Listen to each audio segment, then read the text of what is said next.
A very good morning to all of you. Welcome you all in class 12th economics. So as you know very well that from the previous few classes we are continuously studying the chapter that is aggregate demand, aggregate supply and the related concepts. So most of the topic that we have already discussed in this chapter.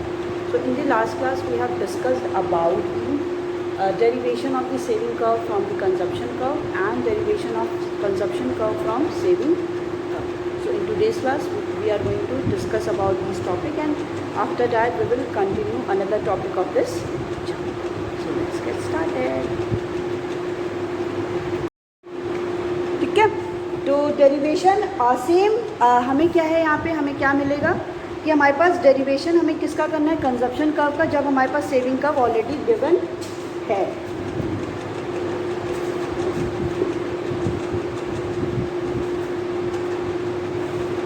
So that पहले हमारे पास क्या कह रहा है कि derivation of consumption curve from saving curve. ठीक है, derivation किसका करना है, कंजप्शन कर्व का करना है. कहाँ से करना है, सेविंग कर्व से. तो आपके पास सबसे सेम वही चीज़, आपके पास क्या दे रखा है, यहाँ पे आपको सेविंग कर्व दे रखा है और आपको यहाँ पे क्या फाइंड आउट करना है, कौन सा कर्व, कंजप्शन कर्व. तो सेम आपका ओरिजिन से आपका जाएगा 45 डिग्री लाइन कौन सी होती है, Y, that is national income Y. और आपके पास क्या दे रखा है, सेविंग कर्व दे रखा है, वाई इज एस. ठीक है, ये पॉइंट आपको दे रखा है, that is S S curve दे रखा है, और O Y curve, O Y curve is for the income and the S S curve is for the saving curve. तो कह रहा है given that S S is the saving curve, S S आपका क्या है, ये सेविंग कर्व है. We derive consumption curve, हम यहाँ से क्या करेंगे, कंजप्शन कर्व को डिराइव करेंगे. So we draw 45 degree line from the origin. Origin से हम लोगों ने क्या किया, 45 डिग्री लाइन को बना लिया.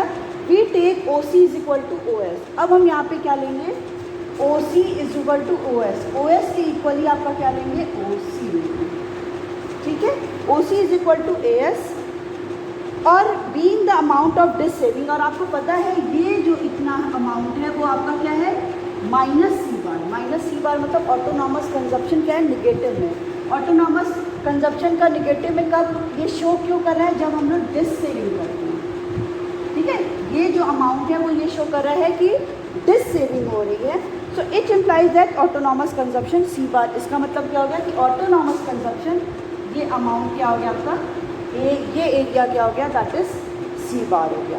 ठीक है, so this we get point C on the Y axis. अब हम लोग यहाँ पे वाई एक्सिस पे एक सी पॉइंट फाइंड आउट कर लिए. कैसे फाइंड आउट कर लिए, ओनली बिकॉज दैट कि ओ एस यहाँ पे क्या है, निगेटिव सेविंग, ये शो कर रहा है कि हम लोग डिस सेविंग कर रहे हैं. और जब हम लोग ये डिस सेविंग कर रहे हैं तो उतना हम लोग क्या क्यों कर रहे होंगे, क्योंकि ऑटोनॉमस कंजप्शन करना है, क्योंकि हमारी इनकम कम है तो भी हम कुछ ना कुछ कंजप्शन कर रहे हैं, इसलिए ओ सी हो गया. ठीक है, तो यहाँ पे हम लोग ने एक पॉइंट को फाइंड आउट कर लिया.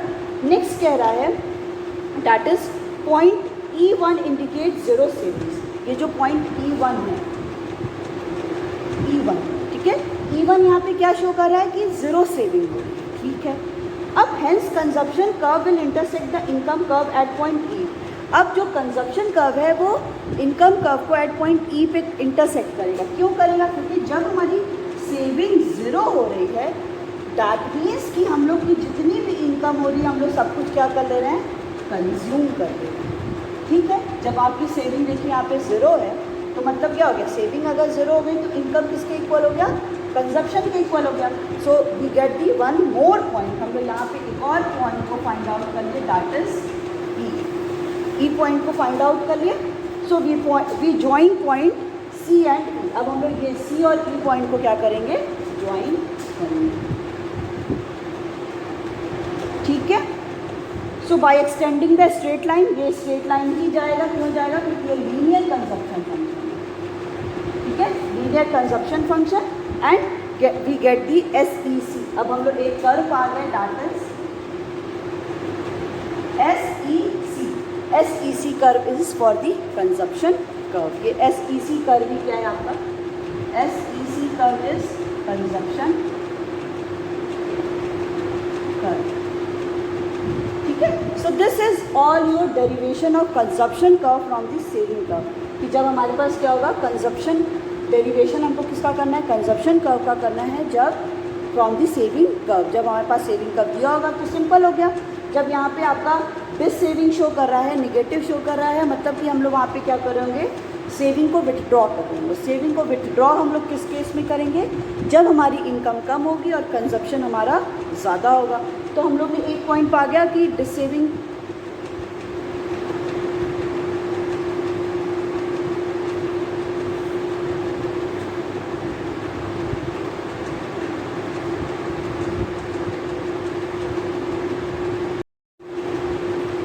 सेम वही डेरिवेशन करने के लिए क्या हुआ कि जब हम लोग डिस सेविंग कर रहे हैं, डिस सेविंग करने का मतलब इतना हम लोग क्या कर रहे होंगे, इनकम हमारी कम है, देन कंजप्शन कर रहे होंगे।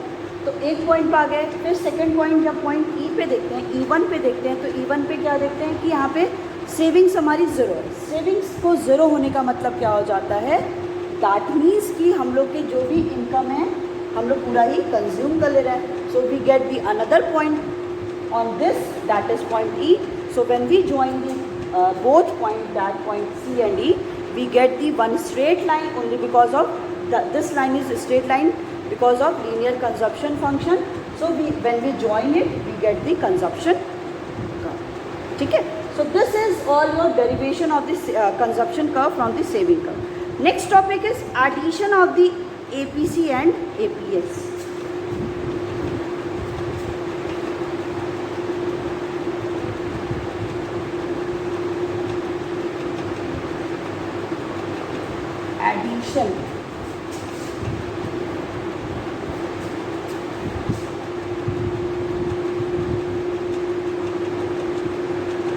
Addition of APC. APC is average propensity to consume, and APS is for average propensity to save. ये कह रहा है हमेशा APC एंड APS कहता है कि APC plus APS it is always equal to 1। ये क्या होता है, APC और APS क्या होता है, ये 1 के इक्वल होता है, ठीक है। अब बात आती है कि कैसे, how we will prove it that APC plus APS is equal to 1। इसके लिए है कि APC मतलब कंजप्शन प्लस सेविंग वो किसके इक्वल होता है, 1 के इक्वल होता है। मतलब हम अगर हमारी इनकम गिवन है तो उस केस में हम कितना कंज्यूम कर रहे हैं और हम कितनी सेविंग कर रहे हैं वो 1 के इक्वल होता है। APC plus APS is equal to 1।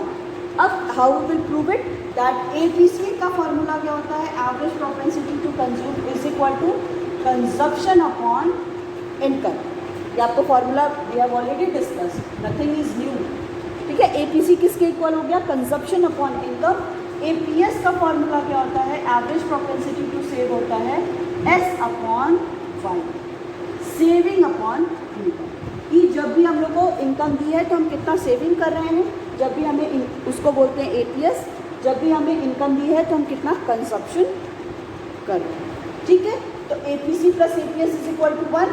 तो we will put the value of put the formula of APC and APS, ठीक है। APC का फॉर्मूला हो गया C upon Y plus S upon Y which shows is equal to 1। APC C upon Y, APS S upon Y वो किसके equal है, 1 के equal. अब देखते हैं हम लोग इसको जो सॉल्व करते हैं, तो इसका LCM हो गया आपका y, ये हो गया आपका C, ये हो गया S इज इक्वल टू 1। अब आपको पता है कि हम लोग ऑलरेडी डिस्कस कर चुके हैं कि इनकम इज इक्वल टू क्या होता है, consumption plus saving. Income is equal to क्या होता है, कंजप्शन प्लस सेविंग। कि इनकम मिलेगी तो हम लोग क्या करेंगे, या तो कंज्यूम करेंगे या तो हम लोग सेव करेंगे, ठीक है। तो C प्लस S हो गया y upon y which is equal to, so 1 equal to. That's why we can say that APC plus APS is equal to 1। APC और APS क्या होता है, 1 के इक्वल होता है। 1 इज इक्वल टू 1। ठीक है, तो ये हो गया आपका, ये प्रूव हो गया कि APC प्लस APS जब हम लोग प्लस करेंगे तो वो किसके इक्वल हो जाएगा, 1 के इक्वल। नेक्स्ट है आपका addition of MPC and MPS। Addition of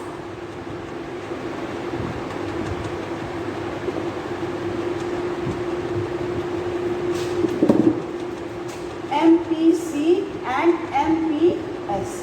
पहले हम लोगों ने APC और APS प्लस APC और APC और APS प्लस किया था। अब हम लोग करेंगे MPC प्लस MPS। अब इसको भी हमें प्रूफ करना है that MPC plus MPS is equal to 1।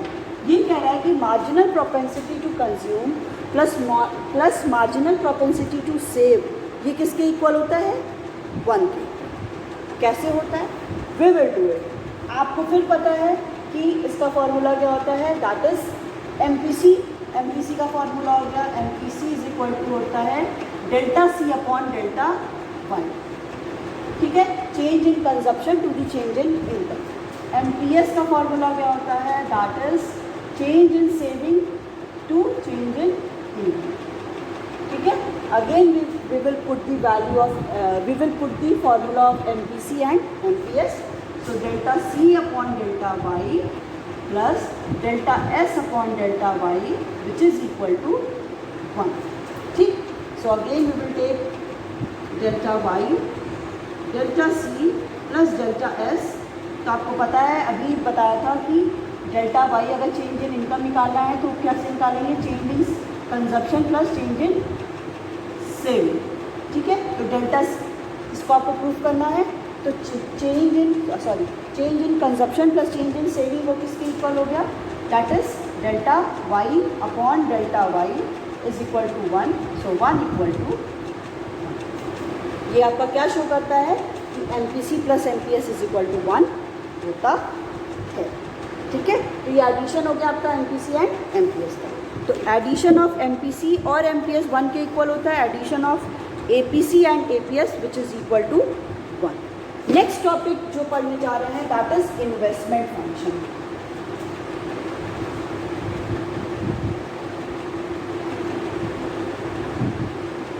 Investment function अभी क्लास में एक बार डिस्कस हुआ था कि someone has asked to me how many types of the investment function.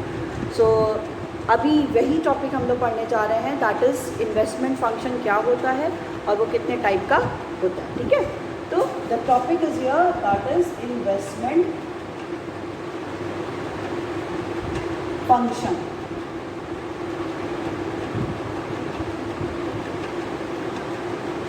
ठीक, so investment are the addition made to the existing stock of capital.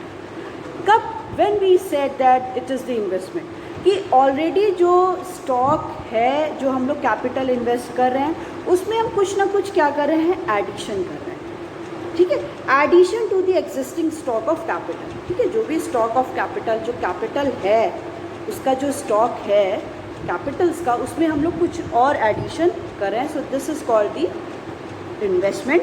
सो और it is the expenditure which increases the real capital stock. और ये क्या होता है, एक just kind of expenditure होता है, वो एक्सपेंडिचर जो क्या करता है, जो भी रियल कैपिटल स्टॉक है उसको वो इंक्रीज कर देता है।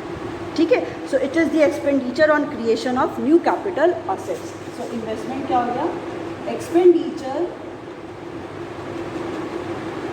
On creation of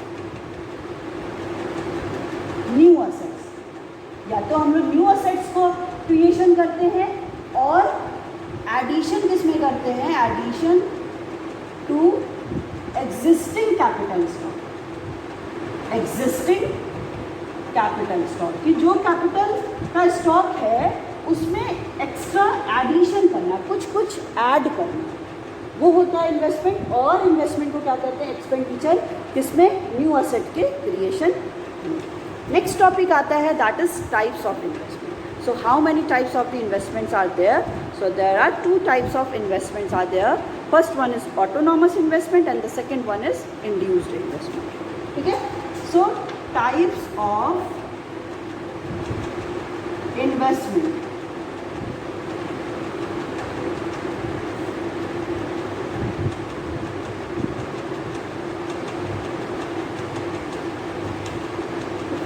So first one is that is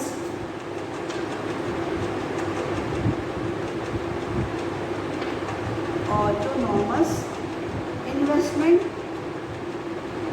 and second one is that is induced investment.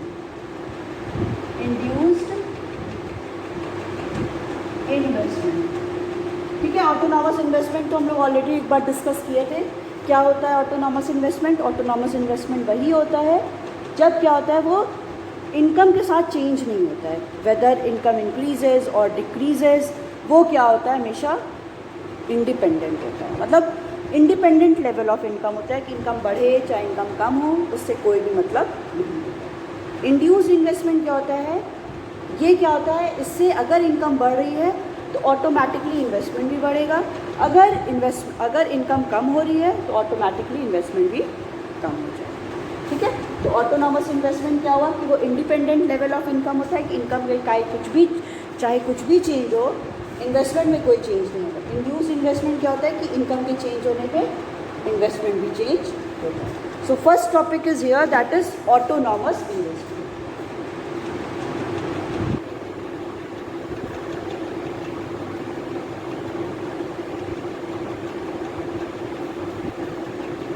Autonomous investment.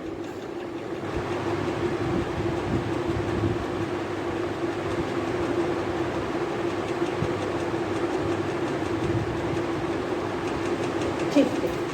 ये कह रहा है expenditure on the capital goods. Okay. Expenditure हम लोग किस पे कर रहे हैं? कैपिटल गुड्स पे कर रहे हैं which is independent of the level of income. जो क्या है? इंडिपेंडेंट है लेवल ऑफ इनकम पे and not influence by the expected profitability.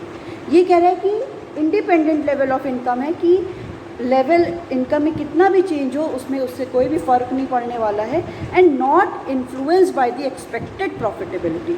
जो भी फ्यूचर में एक्सपेक्ट किया जा रहा है कि प्रॉफिट होगा या नहीं होगा, प्रॉफिट अगर हम लोग कर भी एक्सपेक्ट किया जा रहा है कि प्रॉफिट होगा तो भी इस वाले इन्वेस्टमेंट में, ऑटोनॉमस इन्वेस्टमेंट में कोई भी इन्फ्लुएंस नहीं होगा.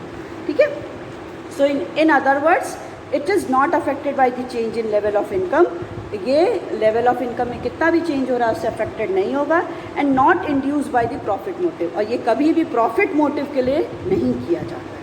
ठीक है. So autonomous investment are generally made by the government. ये जो ऑटोनॉमस इन्वेस्टमेंट होता है it is done by the government. ये गवर्नमेंट है.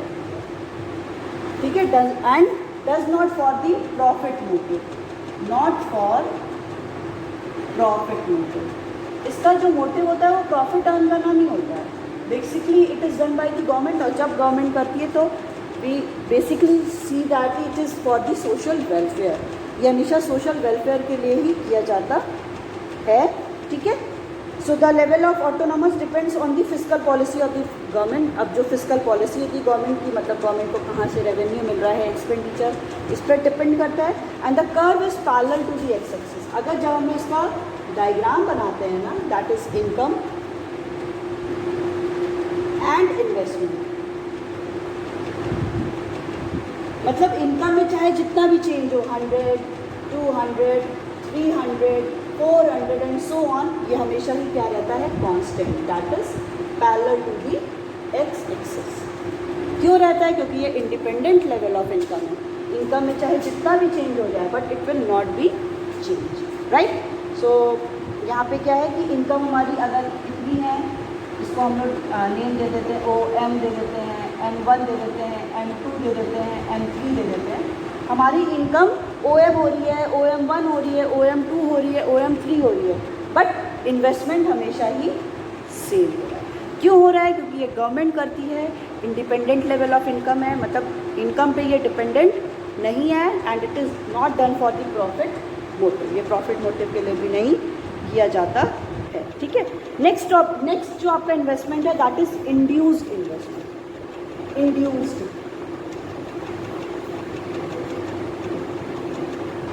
अब इंड्यूस्ड इन्वेस्टमेंट क्या है, वो जस्ट ऑपोजिट है ऑटोनॉमस इन्वेस्टमेंट का। कैसे ऑपोजिट हो गया, मतलब कि ये बेसिकली क्या है, प्राइवेट सेक्टर इसको करता है। प्राइवेट सेक्टर जब आपको पता है जैसे ही प्राइवेट सेक्टर का एंट्रेंस होता है, एंट्री होगी, तो they will do for the profit motive, वो प्रॉफिट मोटिव के लिए करेंगे। इनकम बढ़ेगी तो इन्वेस्टमेंट विल ऑल्सो भी increases and it is the dependent level of income. ये क्या है, इनकम पे डिपेंडेंट होता है, ठीक है। सो कह रहा है it is motivated by the expected profitability. ये एक्सपेक्टेड प्रॉफिटेबिलिटी से क्या होता है, मोटिवेटेड होता है, and the level of income in the economy, और इकॉनमी में लेवल ऑफ इनकम कितना है। So it is positively related to the level of income. ये पॉजिटिवली रिलेटेड होता है इनकम से। अगर इनकम बढ़ेगी so the investment will also भी increases, if the income decreases so investment will also भी decreases, right. So there is positive relation, ठीक है। जब हम लोग it is done for the profit motive,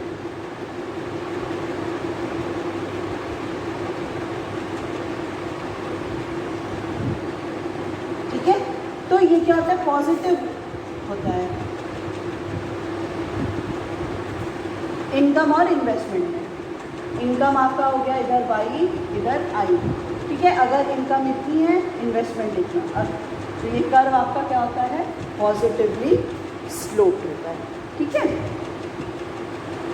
income अगर हमारी इतनी है तो इन्वेस्टमेंट इतना, फिर इनकम बढ़ती है हमारी 100 से 200 हो रही है, तो इन्वेस्टमेंट विल ऑल्सो भी increases at this point. So the curve is positively slope.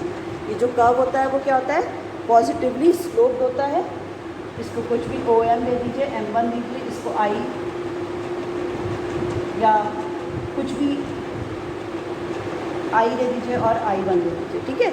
ये पॉइंट्स हम क्या शो करते हैं, दैट इज़ कि इनकम ये क्या है, it is done from the private sector ही करता है, प्रॉफिट मोटिव होता है, पॉजिटिव रिलेशन होता है। अगर प्रॉफिट ज़्यादा होगा तो इन्वेस्टमेंट भी क्या होगा, ज़्यादा। So this is your investment function और the types of investment. Next topic जो है वो है आपका that is determinant of the investment, कि कौन कौन से ऐसे डिटर्मिनेंट्स हैं। डिटर्मिनेंट्स होने का मतलब है जो इन्वेस्टमेंट को डिटरमिन करते हैं। कौन डिटरमिन करता है कि इन्वेस्टमेंट कब किया जाएगा, क्यों किया जाएगा और किस लिए किया जाएगा, ये बताते हैं। It is done basically from the two determinants. अब I think I have already told to you all, इसके 2 डिटर्मिनेंट्स होते हैं इन्वेस्टमेंट के। फर्स्ट होता है that is marginal efficiency of capital, marginal efficiency of capital, and second one is that is rate of interest, rate of interest, ठीक है। Marginal efficiency of capital का मतलब होता है कि दैट इज एक्सपेक्टेड प्रॉफिटेबिलिटी, मतलब कि अगर कोई भी इन्वेस्टमेंट कर रहा है तो वो कितना प्रॉफिट को एक्सपेक्ट कर रहा है। तो सिंपल ही हो गया कि अगर वो प्रॉफिट ज़्यादा करेगा, अगर इसको प्रॉफिट एक्सपेक्ट ज़्यादा कर रहा है तो देयर विल भी क्या होगा, इन्वेस्टमेंट भी ज़्यादा हो जाएगा, ठीक है। क्योंकि अगर किसी भी इन्वेस्टर्स को पता है कि अगर वो अभी इन्वेस्ट कर रहा है और इन फ्यूचर इन सारी कमोडिटी की प्राइस बढ़ने वाली है, उसको प्रॉफिट होगा, तो वो क्या करेगा, ज़्यादा इन्वेस्टमेंट करेगा। तो इसी को बोलते हैं marginal efficiency of capital. It is the expected profitability, कि हमें फ्यूचर में हम कितना ज़्यादा प्रॉफिट को एक्सपेक्ट कर रहे हैं। तो कह रहा है कि it is just simply expected profitability of the additional investment, कि एडिशनल इन्वेस्टमेंट में कितना प्रॉफिट मिल रहा है। So it is defined as the expected rate of return, कि रेट ऑफ रिटर्न कितना है ऑन द कैपिटल इन्वेस्टेड, जो भी हम कैपिटल को इन्वेस्ट कर रहे हैं। सो it is determined by the supply price and the prospective yield, कि सप्लाई प्राइस मतलब कि जो भी कमोडिटी सोल्ड हो रही है उसकी सप्लाई जब हम लोग कर रहे हैं तो उसकी कितनी प्राइस है, और प्रोस्पेक्टिव यील्ड कि उससे हमको कितना रिटर्न मिल रहा है। नेक्स्ट है आपका that is rate of interest. तो इन्वेस्टमेंट के साथ मार्जिनल एफिशिएंसी ऑफ कैपिटल का पॉजिटिव रिलेशन है, ठीक है, क्योंकि अगर प्रॉफिटेबिलिटी ज़्यादा होगी तो इन्वेस्टमेंट विल ऑल्सो भी इंक्रीज। फिर आता है rate of interest. Rate of interest is just a cost of borrowing. Cost of borrowing. Cost of borrowing होने का मतलब है कि जब कोई भी इंडिविजुअल इन्वेस्टर्स मनी को उसको इन्वेस्ट करना है, मनी को इन्वेस्ट करना है तो उसको मनी को कहीं से बोरो करना पड़ेगा. सबके पास तो मनी उसके पास सबके पास तो रखा है नहीं ना, वो कहीं ना कहीं से लोग उसको क्या करते हैं, बोरो करते हैं. अब रेट ऑफ इंटरेस्ट, अगर वो 1 लाख रुपीज़ ले रहा है, रेट ऑफ इंटरेस्ट 10% से 12% बढ़ रहा है. जब रेट ऑफ इंटरेस्ट ज़्यादा होगा तो उसको जो पैसा मिलेगा वो क्या होगा, कम होगा. इससे क्या होगा, उसको रेट ऑफ इंटरेस्ट किसी भी इन्वेस्टर्स को ज़्यादा पे करना पड़ेगा. जब वो ज़्यादा पे करना पड़ेगा तो उससे डिस्करेज होगा कि नहीं अभी तो नहीं करना है क्योंकि 10% में कोई इंटरेस्ट पे करना पड़ा है. वही अगर वो 1 लाख ले रहा है, 1 लाख पे उसको 5% करना पड़ा है तो वो सोचेगा कि बस 5% तो इंटरेस्ट देना है तो we can borrow more and more. तो यहाँ पे हम लोग देखते हैं कि क्या हो जाता है, निगेटिव रिलेशन हो जाता है किसके साथ, इन्वेस्टमेंट के साथ. कि अगर रेट ऑफ इंटरेस्ट ज़्यादा होगा इन्वेस्टमेंट कम होगा, अगर रेट ऑफ इंटरेस्ट कम होगा देन इन्वेस्टमेंट विल मूव. और मार्जिनल एफिशिएंसी ऑफ कैपिटल के साथ जस्ट अपोजिट था. क्या अपोजिट था कि अगर रिटर्न ज़्यादा मिलेगा तो कोई भी इन्वेस्टर ज़्यादा इंकरेज होगा, मोटिवेट होगा तो वो ज़्यादा इन्वेस्ट करेगा. ठीक है. So these all are the 2 determinants of the investment. कि इन्हीं के थ्रू क्या होता है, इन्वेस्टमेंट इन्फ्लुएंस्ड होता है कि हमें कितना हमें इन्वेस्टमेंट करना है. ठीक है. नेक्स्ट टॉपिक है आपका means of accent and saving and the expose saving.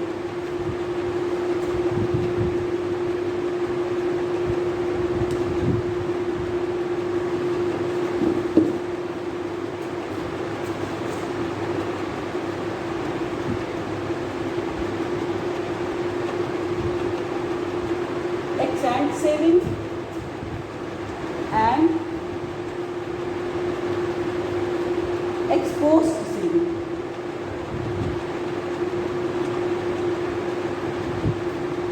ठीक है. और एक्सपोज्ड इन्वेस्टमेंट सेम दोनों ही अभी हम लोग पढ़ेंगे. एक्सेंट इन्वेस्टमेंट भी पढ़ेंगे और एक्सपोज्ड सेविंग भी पढ़ेंगे, दोनों ही हमें पढ़ना है. तो मीनिंग किसकी हम लोग यहाँ पढ़ने आ रहे हैं, accent saving and exposed investment. ठीक है.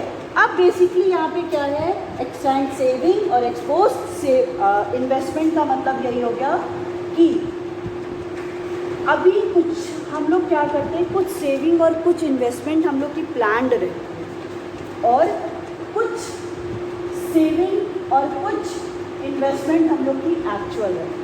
कि हम लोग कुछ प्लान करते हैं कि ये होना चाहिए और एक्चुअली में कुछ होता और है. तो जब भी एक्सेंट सेविंग की बात करते हैं लोग, एक्सेंट सेविंग की बात करते हैं. ठीक है. एक्सेंट सेविंग का क्या मतलब होता है कि व्हेन सेवर और हाउस होल्ड, जब भी कौन है, सेवर है जो सेव कर रहा है, जो हाउस होल्ड है वो ये प्लान कर रहा है कि वो कुछ सेव करेगा at different level of income पे. जब वो क्या कर रहा है, प्लान कर रहा है, प्लान कि फॉर एग्जांपल मेरी इनकम है, हम प्लान करें कि हम अभी क्या करेंगे 50,000 अपना सेव करें. ये क्या होता है, एक्सेंट.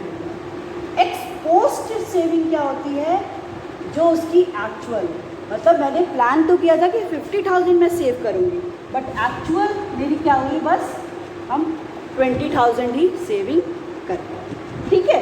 तो इसको बोलते हैं expose saving. Expose saving is the actual और रियलाइज्ड सेविंग, कि एक्चुअल में उसकी कितनी सेविंग हो रही है. एक्सेंट सेविंग क्या होती है कि उसने कितना प्लान किया था, उसने प्लान किया था ये करने का, हाउस होल्ड ने किया था, इन्वेस्टर्स ने किया था, वो इन्वेस्ट इतना करेगा बट एक्चुअली में कितना किया. तो एक्सेंट सेविंग की जब कोई हाउस होल्ड या इन्वेस्टर प्लान करता है कि वो कितना सेव करेगा, वो होता है एक्सेंट. एक्सपोज सेविंग की वो एक्चुअल में कितना सेव किया. नेक्स्ट है आपका एक्सेंट इन्वेस्टमेंट. इन्वेस्टमेंट मतलब कि जब भी कोई इन्वेस्टर्स क्या करता है, वो प्लान करता है कि वो कितना इन्वेस्ट करेगा. ठीक है. और एक्सपोज्ड इन्वेस्टमेंट क्या होता है, एक्सपोज्ड इन्वेस्टमेंट क्या होता है कि एक्चुअली में कितना वो किसने इन्वेस्टमेंट किया है. So this is the basic difference between accent saving and the exposed saving and investment. Accent saving, accent saving and exposed saving, and accent investment and exposed export investment. Simple यही है कि extend saving, ये दोनों। This is done for the planning, हम लोग कुछ plan करते हैं कि हम लोग ये करेंगे या ये होगा। एक्सपोज्ड सेविंग और expose saving and exposed investment क्या होता है कि एक्चुअली में कितनी सेविंग और एक्चुअली में कितनी इन्वेस्टमेंट हुआ। ठीक है, ये आपका टॉपिक हो गया। And the last topic of this chapter, that is what is the meaning of full employment, voluntary what is the meaning of the full employment, voluntary unemployment and involuntary unemployment. तो full employment की situation वही situation होती है when any individual is able and will to do but and they get the job, और उन्हें क्या है वो जॉब मिल जाती है। ठीक है, तो कह रहा है it refers to a situation in which all those who are able and willing to do work, वो क्या है एबल भी हैं और वर्क करने के लिए रेडी भी हैं, एग्जिस्टिंग वेज रेट पे, जो भी वेज रेट चल रही है उसको बोलते हैं फुल एम्प्लॉयमेंट। फिर आता है आपका frictional unemployment. Frictional unemployment basically क्या होता है कि जब कोई भी इंडिविजुअल वन जॉब को स्विच करके अनदर जॉब में जाता है तो उस टाइम पीरियड के लिए वो क्या हो जाता है, अनएम्प्लॉयड हो जाता है, उसको बोलते हैं फ्रिक्शनल अनएम्प्लॉयमेंट। ठीक है, फिर आता है आपका स्ट्रक्चरल मतलब कि स्ट्रक्चरल चेंजेस होते हैं इन द इकॉनमी में, कि जिसके लिए क्या है कुछ ट्रेनिंग और स्किल्स की ज़रूरत है। जैसे कोई भी इंडिविजुअल कहीं पे जॉब मिली और वहाँ पे कंप्यूटराइज्ड है but he doesn't know how to operate it, तो उस केस में वो क्या हो जा रहा है, अनएम्प्लॉयड हो रहा है। या कुछ इम्प्रूव्ड टेक्नोलॉजी है बट उसे कोई भी और पता नहीं है कि इसे कैसे इसको यूज़ करना है। नेक्स्ट आता है वॉलेंट्री मतलब कि when a person is not willing to work at the existing wage rate, मतलब वो कोई भी वॉलेंट्री है, उसका मनी नहीं है काम करने का, मतलब उसको काम करना ही नहीं है वेज रेट पे। इनवॉलेंट्री होता है कि जब वो हु आर विलिंग, वो विल कर रहा है, उसको काम करने का मन है, एंड एबल टू वर्क, और एबल भी है बट उसको जॉब नहीं मिलती। So this is we will discuss all these full employment, involuntary unemployment and different kinds of employment in the Indian economic chapter. Okay.